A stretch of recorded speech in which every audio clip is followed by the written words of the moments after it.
पूजा पाठ, कर्मकांड, ज्योतिष सीखने एवं सनातन धर्म से संबंधित वास्तु शास्त्र, जंत्र मंत्र, तंत्र, शास्त्रोक्त ज्ञान प्राप्त करने के लिए जुड़े हमारे इस चैनल से। नमस्कार मित्रों, बहुत बहुत स्वागत है हमारे इस ज्योतिष शिक्षा के कार्यक्रम में। आप नित्य नवीन जानकारियाँ प्राप्त कर रहे हैं और हमें विश्वास है कि आपको ये कार्यक्रम हमारा अच्छा लग रहा होगा। फिर भी यदि आपके मन में कोई प्रश्न है, आप किसी चिंता, किसी परेशानी से बहुत प्रभावित हैं, तो आप अपना प्रश्न हमारे इस YouTube चैनल के कमेंट बॉक्स में डाल सकते हैं। आपकी समस्या का समाधान निश्चित रूप से हम करने का प्रयास करेंगे। आपको ध्यान ये देना है कि जो भी प्रश्न हो वह सार्वजनिक हो, जिससे बहुत लोगों को लाभ मिल सके। व्यक्तिगत प्रश्न वहाँ न डालें। जो ऐसा कोई प्रश्न हो, सार्वभौमिक हो, जिससे सभी लोगों को उसका लाभ मिल सके, तो हम निश्चित रूप से आपके उस प्रश्न के लिए एक वीडियो बनाएंगे और उसका एक उत्तर आपको विधिवत देंगे, ऐसा हमारा ये कहना है। आज आपके लिए रक्षाबंधन से संबंधित एक महत्वपूर्ण जानकारी लेकर के आए हैं। ब्राह्मण, क्षत्रिय, वैश्य तीनों के लिए ये बहुत महत्वपूर्ण कार्यक्रम है। आज हम समाज में जो पिछड़ रहे हैं, जो हम सुख और शांति से विमुख हो रहे हैं, आर्थिक संपन्नता तो हमारी बढ़ रही है, लेकिन शारीरिक सुख, मानसिक सुख से हम दूर होते जा रहे हैं। इसलिए आपके लिए एक बहुत ही शास्त्रोक्त जानकारी लेकर के आए हैं।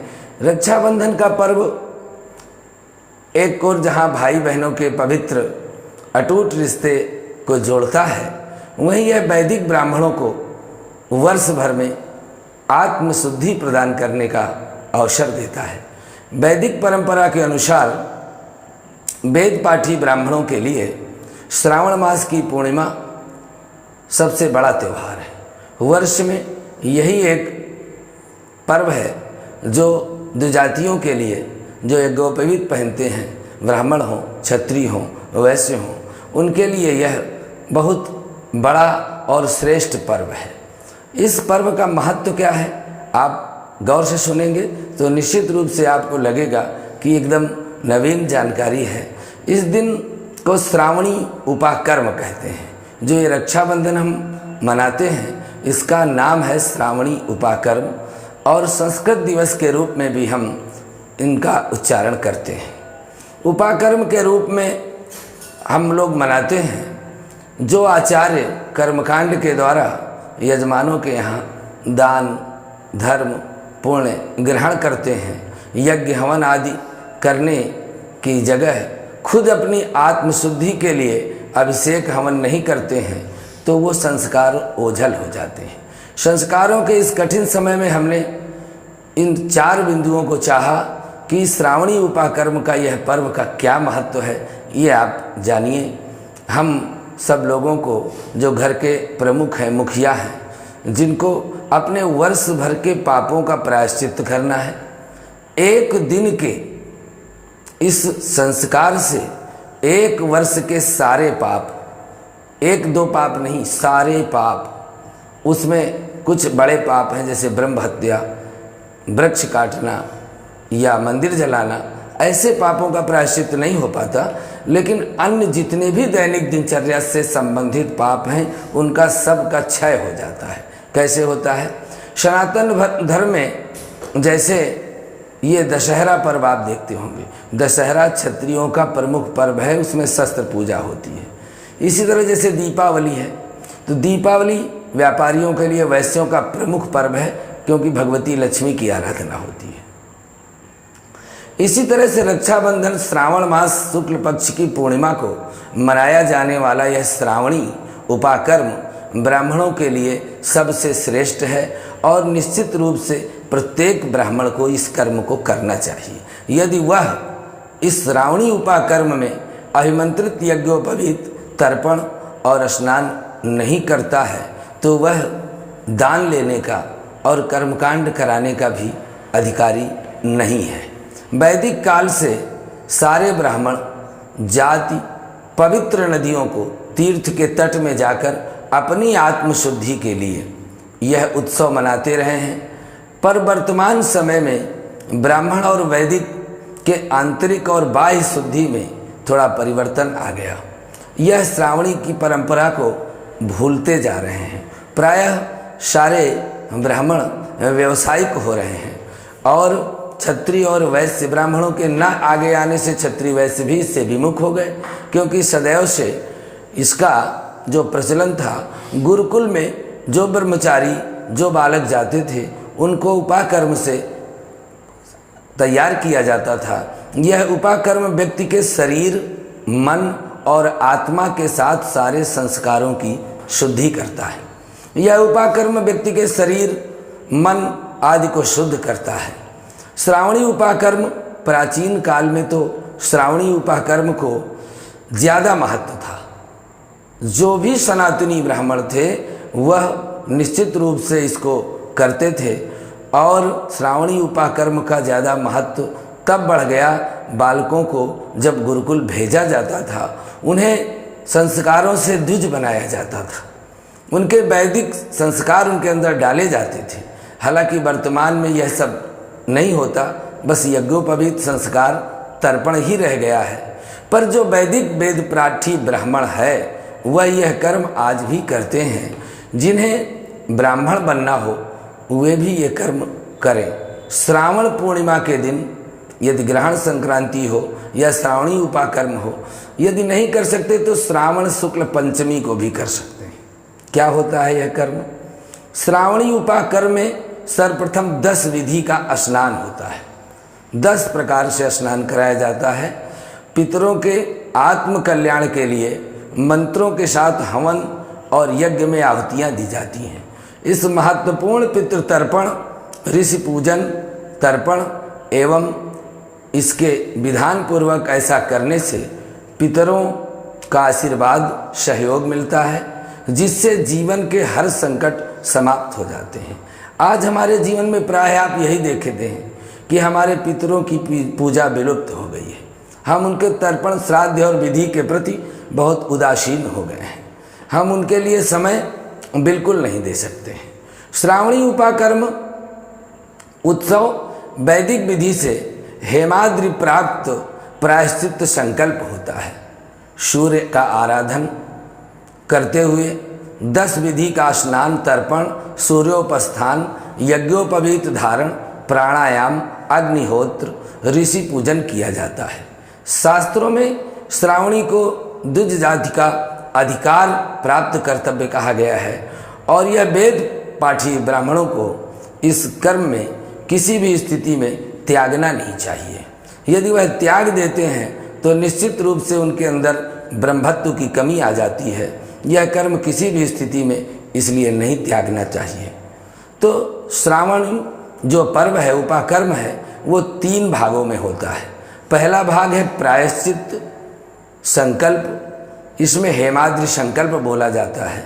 दूसरा है संस्कार और तीसरा है स्वाध्याय। तो पहले में प्रायश्चित संकल्प में क्या होता है, इसमें हेमाद्रि स्नान संकल्प और गुरु के सानिध्य में ब्रह्मचारी को गाय के दूध, दही, घृत, गोबर, गोमूत्र तथा पवित्र कुशा से स्नान कराया जाता है, अलग अलग संकल्प करके।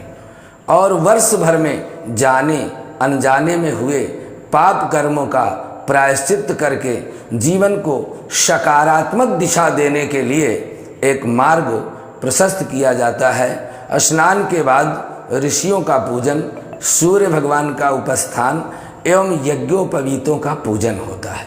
वर्ष भर में जो भी हम यज्ञोपवीत धारण करते हैं उनका भी संस्कार होता है।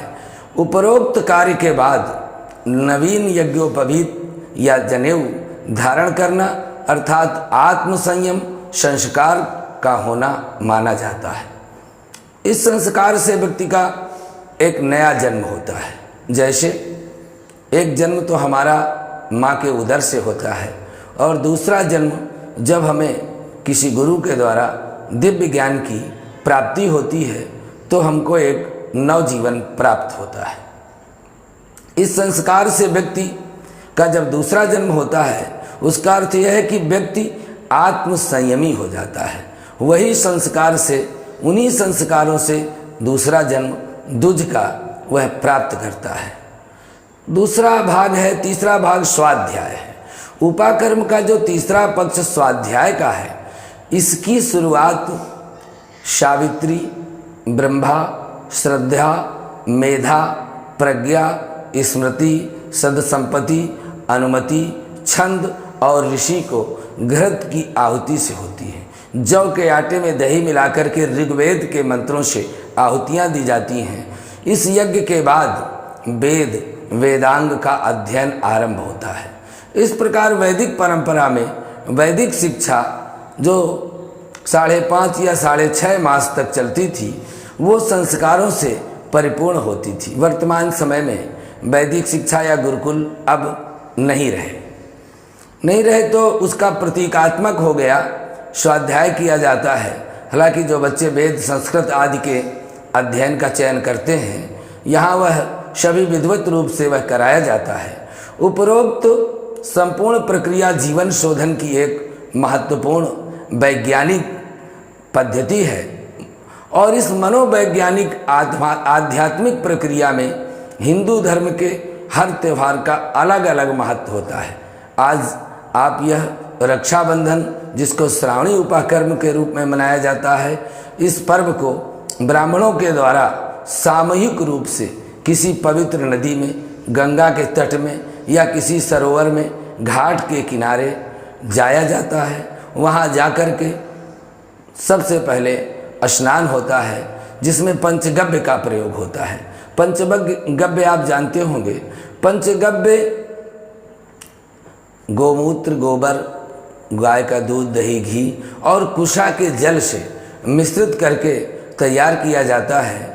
और जब इसके द्वारा स्नान होता है तो कहते हैं कि यथा अस्थिगतम पापम देहे तिष्ठति मानसम। जो पाप अस्थियों में, हड्डियों में समाहित हो गए हैं, देहे तिष्ठति मानसम, शरीर में समायोजित हो गए हैं, मानसम, मन में समायोजित हो गए हैं, ऐसे पापों के प्रायश्चित के लिए पंचगव्य का स्नान होता है। और इस दिन यदि पेड़ पौधे लगाए जाएं तो भी बहुत सत्कर्म श्रेष्ठ होता है।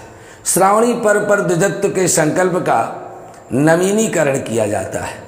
इसके लिए परंपरागत ढंग से तीर्थ का आवाहन होता है। जिस नदी में, सरोवर में जाते हैं, यदि जैसे हम घर में स्नान करते हैं, तो यदि घर सरोवर में हम नहीं जा सकते, नदी सरोवर हमारे पास नहीं है, घर में ही इसको करना चाहते हैं, तो बहुत सूक्ष्म और सरल विधि से हम अपने नहाने वाले बाथरूम में जब बाल्टी में जल भर जाए तो वहाँ पर आवाहन करना है।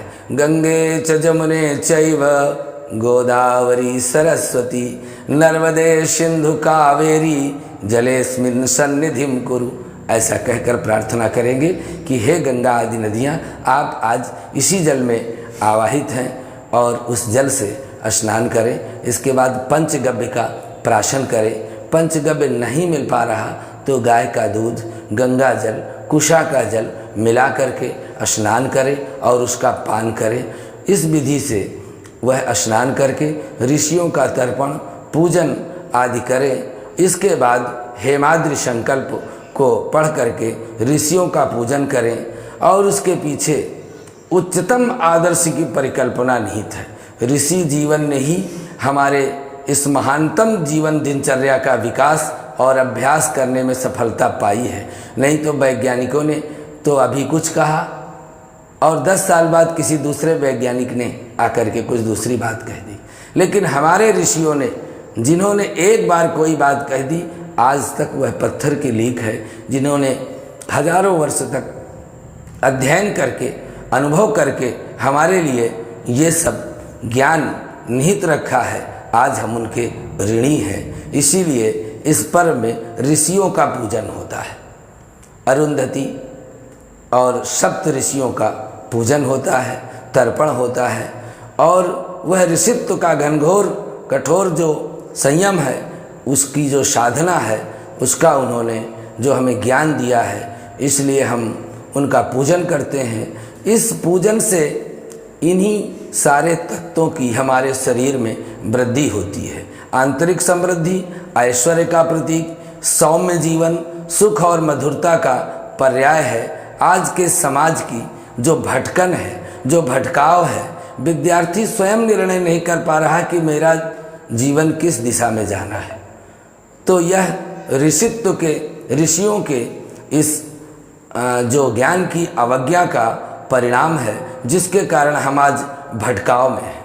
रक्षाबंधन पूज्य श्रद्धात्मक व्यक्तियों द्वारा अथवा कन्याओं से कराया जाता है। श्रावणी और रक्षाबंधन की स्मृति को प्रगाढ़ करने के लिए यह वृक्षारोपण का भी प्रावधान शास्त्रों में किया गया है, क्योंकि वृक्ष परोपकार, वृक्ष का जीवन ही परोपकार के लिए होता है। इसी तरह से संत और ब्राह्मण का जीवन भी परोपकार के लिए होता है। वृक्ष कबहु नहीं फल भखै और नदी न संचय नीर, परमार्थ के कारण साधुन धरा शरीर। जो परमार्थ के लिए समर्पित हो गए हैं, ऐसे लोगों के लिए यह सामूहिक कल्याण की भावना से शास्त्रोक्त मान्यता है। अनुकूल मौसम में यदि श्रावणी उपाकर्म पर में अपने जीवन को शतपथ में आगे बढ़ाने के लिए वहाँ पर रक्षा सूत्र द्वारा नारी के प्रति पवित्रता का भाव रखने वाले ऐसे हमारे इस सनातन संस्कृति के लिए कितना भी यदि उनका गुणगान किया जाए तो वह कम है। महाभारत में इस बात का उल्लेख है कि जब श्रेष्ठ पांडव युधिष्ठिर ने भगवान श्री कृष्ण से पूछा कि मैं सभी संकटों को कैसे पार कर सकता हूँ, तो भगवान श्री कृष्ण ने उनकी तथा उनकी सेना की रक्षा के लिए रक्षाबंधन के त्यौहार को मनाने की सलाह दी। उनका कहना था कि राखी के इस रेशमी धागे में वह शक्ति है जिससे आप हर आपत्ति से मुक्ति पा सकते हैं। इस समय द्रौपदी द्वारा श्री कृष्ण को तथा कुंती द्वारा अभिमन्यु को राखी बांधने के कई उल्लेख प्राप्त होते हैं। महाभारत में ही रक्षाबंधन से संबंधित कृष्ण और द्रौपदी का एक और वृत्तांत मिलता है। जब भगवान श्री कृष्ण सुदर्शन चक्र से शिशुपाल का वध किया, तब उनकी तर्जनी में थोड़ा चोट आ गई। द्रौपदी ने उस समय अपनी साड़ी फाड़ करके उनकी उंगली पर पट्टी बांध दी। यह श्रावण मास की पूर्णिमा का जो दिन था, वही दिन था।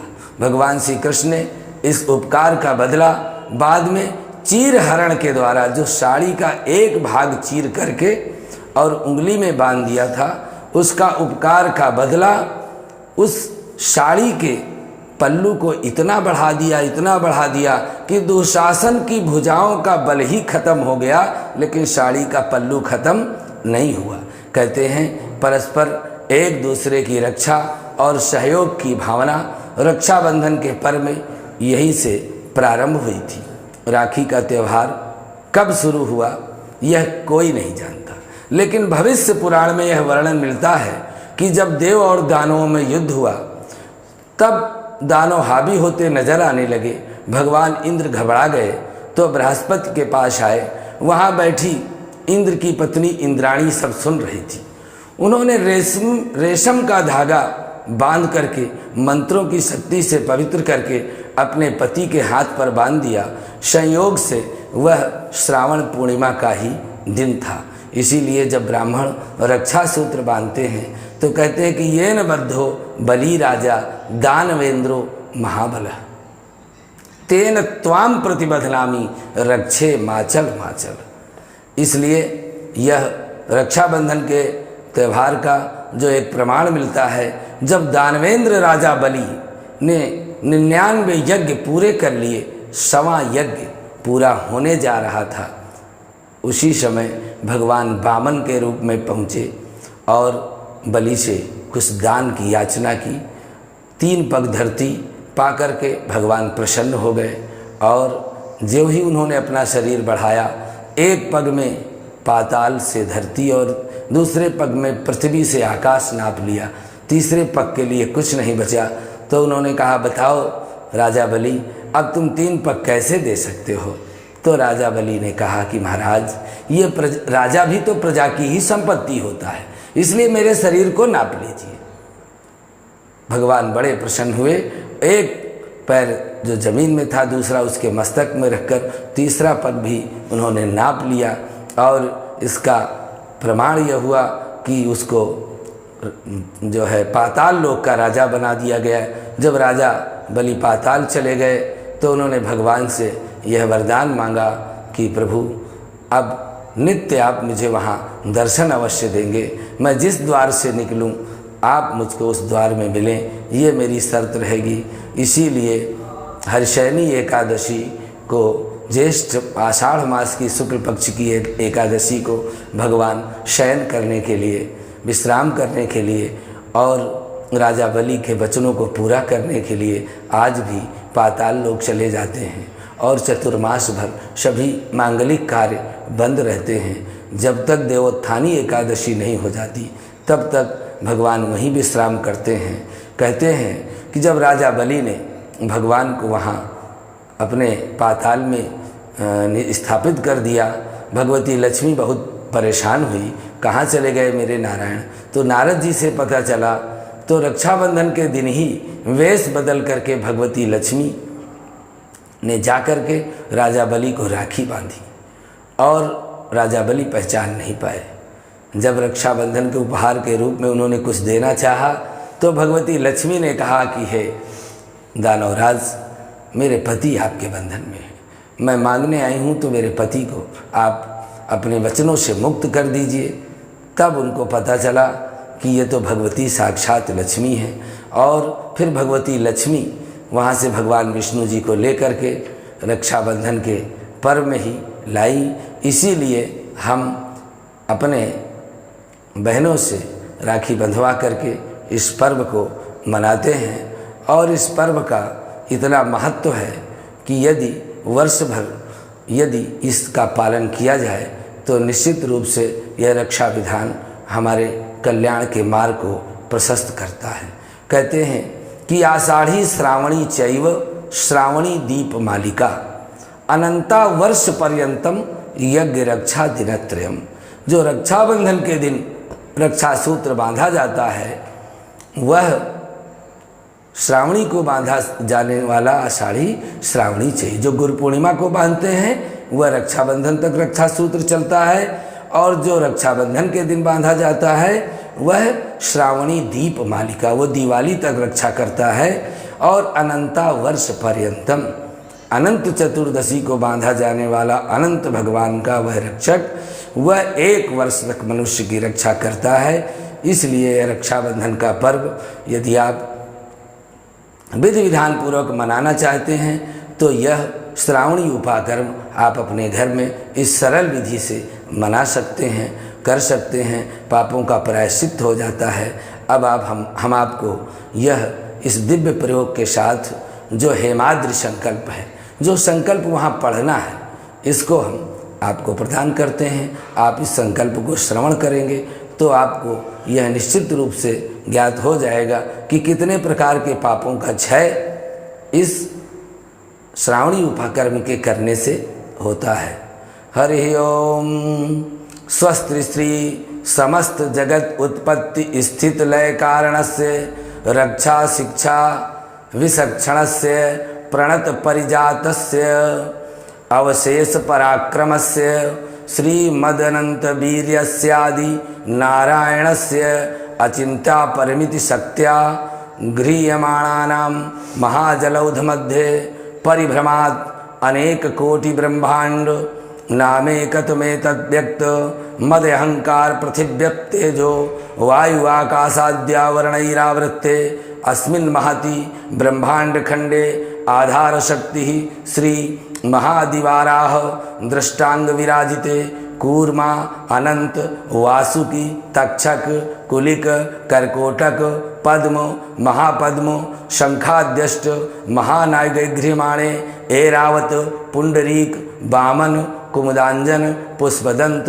सार्वभौम सुप्रतीकाष्ट दिग्वजो परिप्रतिष्ठितानाम अतल वितल सुतल तलातल रसातल महातल पाताल लोकानाम उपरि भागे भूर्लोक भुवर्लोक स्वर्लोक महारलोक जनलोक तपोलोक सत्यलोकस्य सप्तलोकानाम अधोभागे चक्रवाल शैल महाबलय नाग मध्यवर्तिनो महाकाल महाफणिराज शेषस्य सहस्र फणमणि मंडल मंडित दिगंती सुंडा दंडो दंडिते अमरावती शोकवती भोगवती सिद्धवती गांधर्ववती कांची अवंतिकावती यशोवती पुण्यपुरी प्रतिष्ठिते लोका लोकाचल बलयिते लवणेक्षु सुरा सर्पी दधि क्षीरो कदारणव परिवृते जम्बू प्लक्ष कुश क्रौंच शाक सालमलि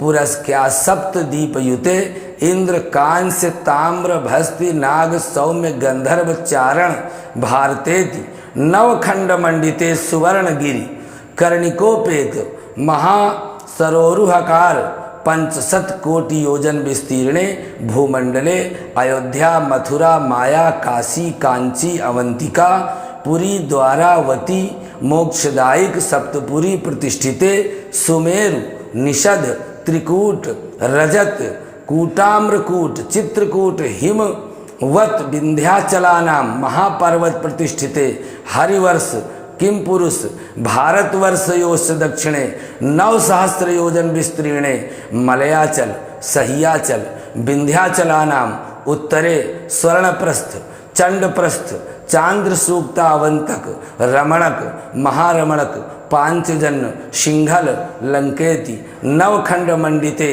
गंगा भगीरथी गोदावरी क्षिप्रा यमुना सरस्वती नर्मदा ताप्ती चंद्रभागा कावेरी पायसनी कृष्णा वेणा भीमरथी तुंगभद्रा ताम्रपर्णी विशालाक्षी चर्वणवती बेत्रवती कौशिकी गंडकी विश्वामित्री सरयू करतोय ब्रह्मानंद महित्य नेक पुण्य नदी विराजिते भरतखंडे भारतवर्षे जम्बूद्वीपे कूर्म भूमौ साम्यवती कुरुक्षेत्रादि संभूमौ आर्यावर्तांतर्गत ब्रह्मावर्तैक देशे सकल जगत षष्ठ परार्ध द्वैजीविनो ब्रह्मणो द्वितीय परार्धे 51 वर्षे प्रथम मासे प्रथम पक्षे प्रथम दिवसे अन्यस्तृतीये यामे तृतीये मुहूर्ते रथंतरादि 32 कल्पानां मध्ये अष्टमे श्वेत बाराह कल्पे स्वायंभुवादि मन्वंतराणां मध्ये सप्तमे वैवस्वत मन्वंतरे कृतत्रेता द्वापर कलि संज्ञानां चतुर्णायुगानां मध्ये वर्तमाने 28 में कलयुगे कल प्रथम चरणे जम्बूद्वीपे भरतखंडे भारतवर्षे आर्यावर्तैक देशे इंद्रप्रस्थ क्षेत्रे ज्ञान युग प्रवर्तकानां महर्षि यदि गंगा जमुनांतर मध्ये अस्मिन् व्यापे विस्तीर्णे युगाय अद्य परिसरे प्रधावदिष्ट राक्षसनाम संवत्सराणां नाम वर्षे सूर्यो दक्षिणायने द्वैपरिमिते वैक्रमादे उत्तर एकोनविंशे शतमे शतशालिका वाहन शकाब्दे अमुक राशि स्थिते सूर्य अर्थात सिंह राशि स्थिते सूर्य कुंभ राशि स्थिते देवगुरौ सस्तु एवं ग्रह गणगण विशिष्टायां शुभ पुण्यतिथौ मासानां मासोत्तमे मासे श्रावण मासे शुक्ल पक्षे पूर्णमास्यायां शुभ पुण्यतिथौ एवं श्रावणी उपाकर्म अनावरण पूर्वकम दैवी शक्ति जागरण द्वारा समस्त विश्व कल्याणार्थ श्रुति स्मृति पुराणोक्त फल प्राप्त्यर्थ सर्वत्र यशो विजय लाभादि प्राप्त्यर्थ प्राप्त कामया चिरकाल संरक्षणार्थ सर्वेषां विश्ववास्तव्यानां जनानां अबाल वृद्धानां आधिदैविक विगादि भौतिक आध्यात्मिक त्रिविध तापोपशमनार्थम सनातन धर्म प्रतिपादकानां सांगानां शरहस्यानां श्रुति स्मृति पुराणानां धार्मिक ग्रंथानां सर्वेषां विद्यानां अभिवृद्ध्यर्थम समस्त संसारस्य विश्वस्य भारतस्य सर्वविधि कल्याण संपदानार्थ समस्त विश्वस्य नैरुज्य संपादनार्थ श्रौत स्मार्त कर्मानुष्ठान निर्दयी ब्राह्मणै स्वस्वकर्मणे सम्यक अनुष्ठानां सर्वाभीष्ट संसिद्ध्यर्थम सर्वाविधे उत्तरोत्तर लाभार्थम वैदिक धर्म अभ्युत्थानाय अमुक गोत्राय अपना गोत्र बोल करके गोत्रोत्पन्नो हम श्रावणी उपाकर्म कर्मण निर्विधम समाप्ते आराध्य देवादि पूजनम संकल्पम अहम करिष्ये। इस तरह से यह हेमाद्रि संकल्प काफ़ी विस्तार से है। आपको वैसे अच्छा लगेगा, लेकिन इसको यदि एक बार वर्ष में यह संकल्प बोल करके और यह प्रायश्चित किया जाता है तो वर्ष में किए गए सारे पापों का प्रायश्चित हो जाता है और मनुष्य का नव जीवन प्राप्त होता है। यह श्रावणी उपाकर्म बहुत श्रेष्ठ कर्म है। मित्रों, हमें विश्वास है कि निश्चित रूप से आप इसको सूक्ष्म में चाहे अपने घर में ही मनाएंगे, नहीं पूरा संकल्प बोल सकते, आप हाथ में जल लेकर के हे प्रभु इस श्रावणी उपाकर्म में मैं अपने सारे पापों के प्रायश्चित के लिए यह अवधृत स्नान करता हूँ और इस तरह से सबका स्मरण कर लेने मात्र से कर्म का लोप नहीं होता और पुण्य फल अवश्य प्राप्त होता है। आज के लिए बस इतना ही मित्रों, आगे के भाग में आपसे पुनः मिलते हैं। नमस्कार।